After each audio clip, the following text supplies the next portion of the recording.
In this video, I'll be talking through my summer contract, which is essentially a document listing my objectives over summer, the ways I intend to work, and some key deadlines I have for myself. My name's Éireann, this is The Student Journey, a channel dedicated to supporting you on your own academic journey, as well as sharing aspects of my own. Today's a bit of both. I'll be reflecting on my own, reflecting on my intentions, but hopefully sharing some advice along the way. So a summer contract is a concept that Grace, who on Instagram is at PhD doing my damn best, came up with and shared online. I saw her post and I was like, okay, I really need to do this.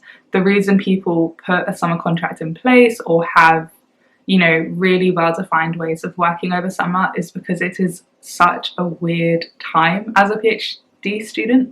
This will be my first summer as a PhD student, so I'll be heading into my second year quite soon. But there's no need to go in. There are no lectures, there's no teaching. There, for me anyway, aren't many projects taking place. And it's very common that a lot of academic supervisors, advisors, or staff members go on leave, particularly around August.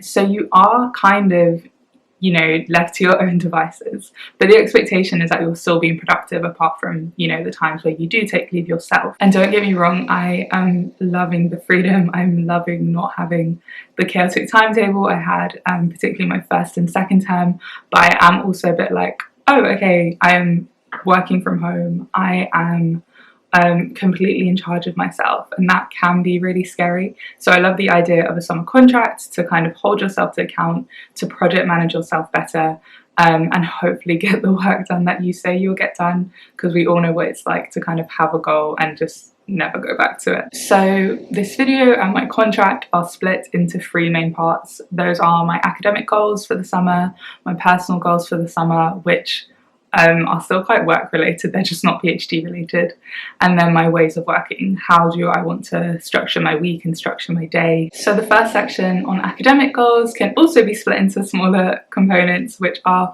ongoing habits and kind of systems and ways of working that I want to stick to, goals that are specific to my PhD project, particularly finishing up my first year and submitting my registration report, which I haven't done.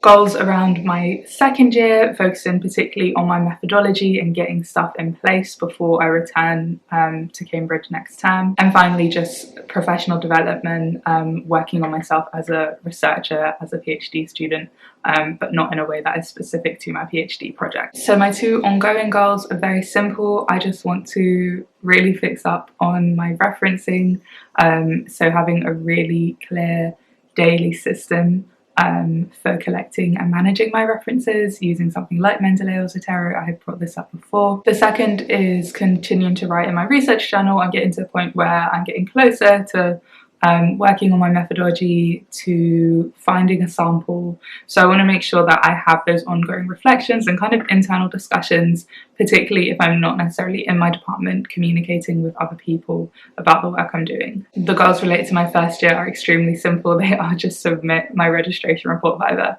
And this was always a summer goal. It's something I wrote before I experienced the delays I'm currently experiencing. The work I plan to do for my second year, so the work more focused on methodology that I would like to complete before I return next term, include applying for an ethical review, having a play around with some of the secondary data that I want to look at, and not necessarily cleaning it all, but just getting really familiar with it, and finally writing up a systematic review as part of my first study for my PhD. And then finally, under professional development, some of the things I want to do are essentially build a network. I feel like people in my department, particularly those who have already done a master's at that department, are really comfortable with staff. They know people really well. They know who to go to learn about what thing, and I don't feel that well embedded.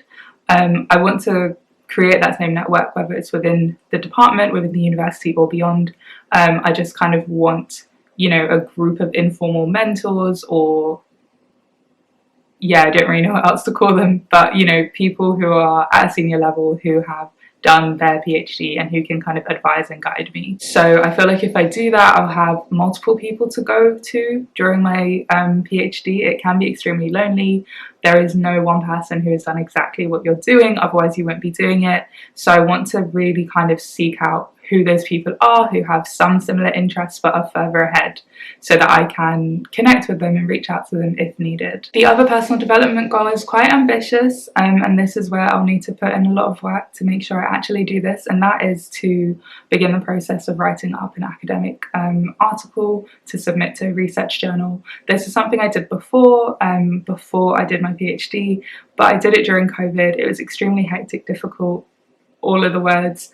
I'm hoping this will be easier now that I'm embedded in an academic environment, but I also appreciate the fact that I'm still trying to do other academic work alongside that. So I'll see how that goes, and I'll keep you updated, because I know it's extremely ruthless, extremely slow, but that is something I'd really like to do for my own professional development alongside my PhD. There is one other professional development goal that I have, but I am way too embarrassed to share that on the internet for fear of like accountability or whatever, so we're just going to skip that for now. I also forgot, because I initially put this under personal goals, but another development goal that I guess could be academic. I need to have a day where I clean up kind of what's online about me, so things like my CV, things like my LinkedIn, things like my website, just to make sure they reflect a lot of the work I've done recently, the activities I've been involved in, and they actually state I'm doing a PhD, because some of them don't. So under personal goals I hope to complete before October, there are kind of two different categories. One is just ongoing habits that I want to maintain, and two are, I guess, kind of professional development but way more related around social media. So in terms of ongoing habits and consistency, I want to continue going to the gym on a regular basis, doing some of the programs that I'm doing, eating better, and just making sure I'm really getting enough protein for the type of activities that I'm doing. The second is continuing my streak on Duolingo. I recently went to Barcelona for a conference. You can watch that video.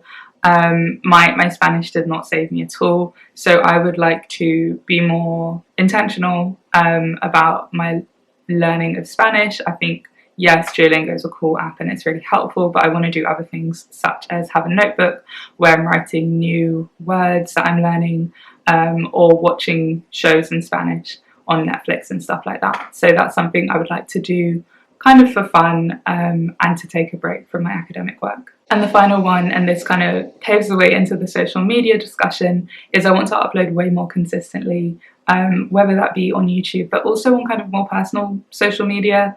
It's nice to share with your friends what you're up to and the fact that you're still alive, because I'm the type of person to kind of retreat from things completely, particularly as things get busy. What I need to remember is over summer, yes, I have deadlines, but they are self-imposed. And, you know, there really isn't a need to rush, so it's okay to do things on the weekend, or to take photos, or to do more creative things. So I really want to lean into that a bit more. Okay, so under social media there are quite a number of goals. The first being upload on a regular basis.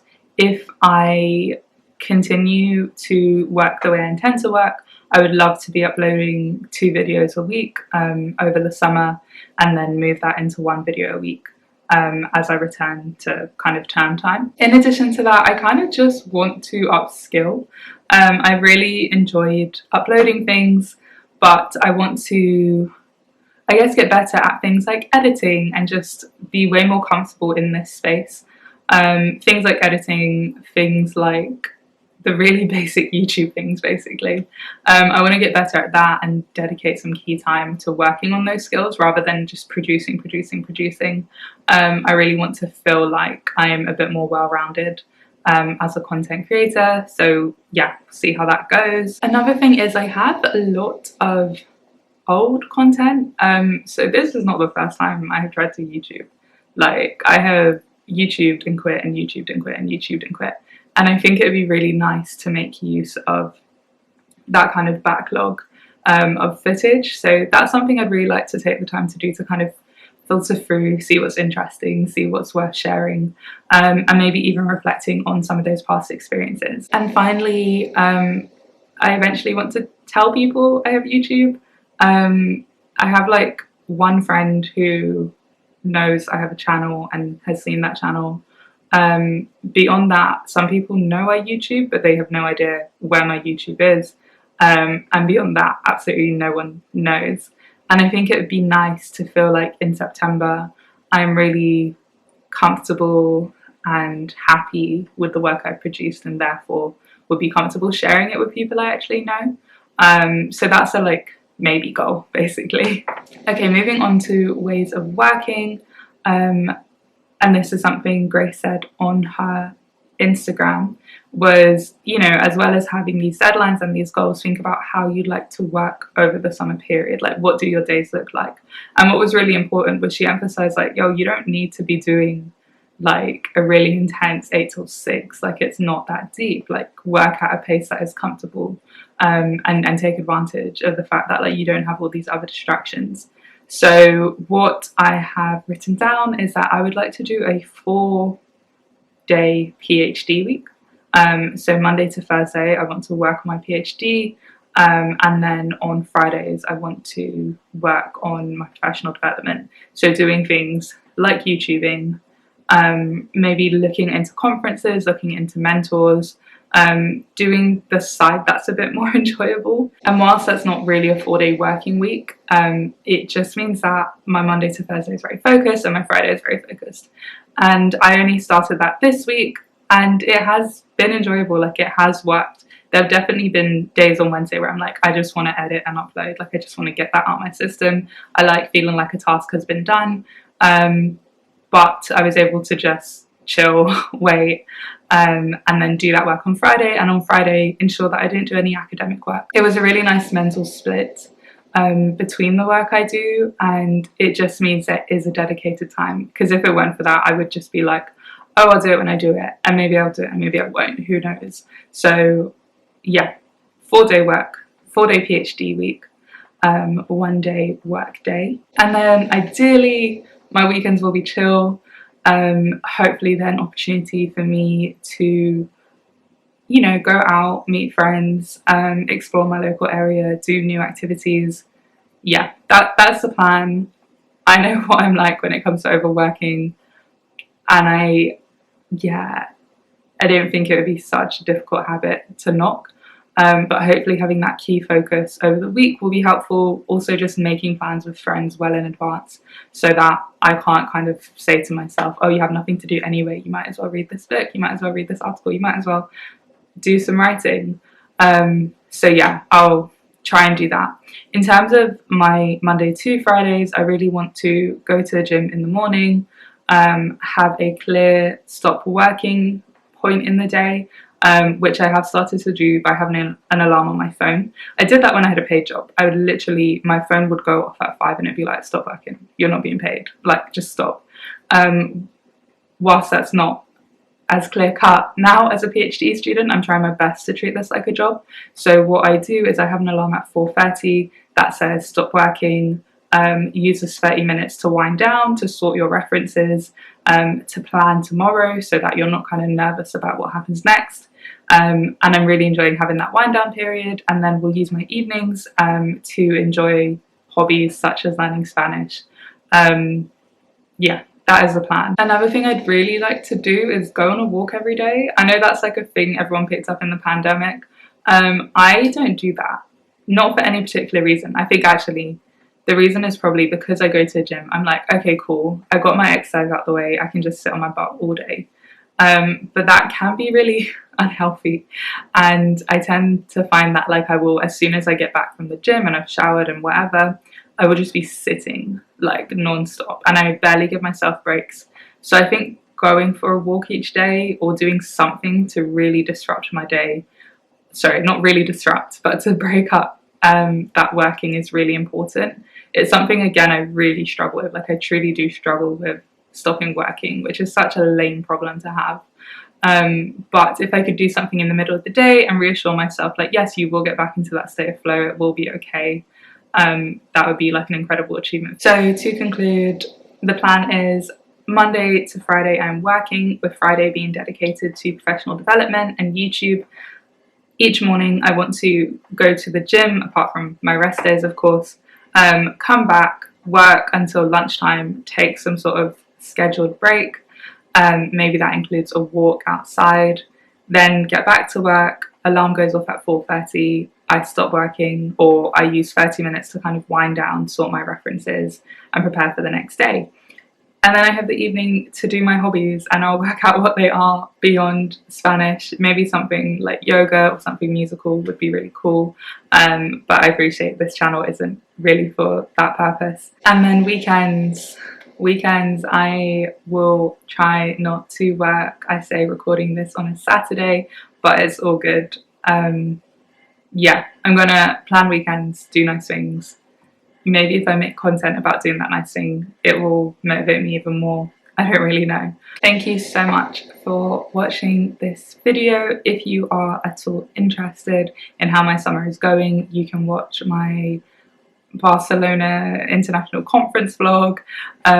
You can see how my first year was. There are quite a few videos on my channel now that you can watch. Also, if you have any advice on getting through the summer as a PhD student, please do share in the comments. Or if there are any videos or content you'd really like to see, please do let me know. Thank you so much for watching, and take care.